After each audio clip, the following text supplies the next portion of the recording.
Now we know what bit and byte are. Bit is the smallest storage unit. It can only store 0 or 1. Byte is just a name for 8 bits put together. A bunch of zeros and ones mean nothing to us unless they can represent something. Characters include letters, numbers, punctuation marks, etc.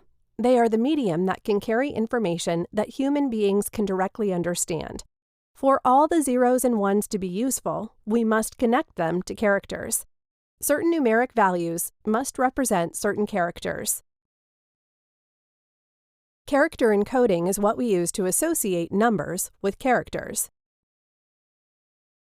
ASCII is the first encoding standard. It stands for American Standard Code for Information Interchange. It uses 7-bit wide binary integers to represent 128 characters. The reason it only has 128 characters is because 7-bit binary integers can only give us 128 unique combinations. These 128 characters include 95 printable characters, including numbers from 0 to 9, upper and lowercase letters from A to Z, and punctuation symbols. The 33 unprintable characters include control codes like carriage return, tab, etc.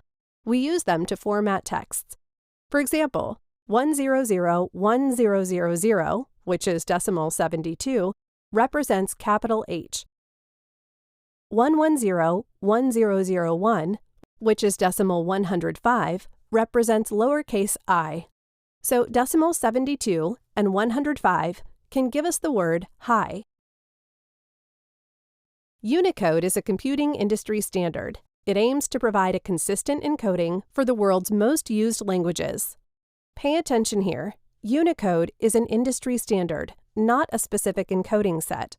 Unicode is constantly evolving. Its latest version even includes emojis. UTF-8 and 16 are encodings that implement the Unicode standard. UTF stands for Unicode Transformation Format. The number behind it represents the bit width used to represent each character. UTF-8 uses 1 to 4 bytes of binary numbers to represent each character. UTF-16 uses 1 or 2 16-bit code units, meaning UTF-16 uses 2 bytes together. To better display their languages, many countries developed their own encoding standards. For example, China uses GBK. GB stands for National Standard. K stands for Extension. GBK is extended from its predecessor, GB2312. In the late 80s and early 90s, the computer's processing power and storage capacity were quite low. To better display and format Chinese characters, an external device called Chinese Character Card was developed. The market for it was huge. Many Chinese tech giants started their business selling or manufacturing the Chinese Character Card. Lenovo is one of those companies. A company named Golden Mountain was also in the Chinese character card business. Its general manager was Lei Jun. After leaving Golden Mountain, Lei Jun invested in a company called Xiaomi, which you probably have already heard of. Xiaomi started by making Android UI themes and later began to make their own smartphones. Nowadays, they have products in pretty much every consumer electronics field. They even make mattresses and pillows. After Microsoft perfected Windows support for the Chinese language and computers became more powerful in storing and processing data, Chinese character cards gradually left the market.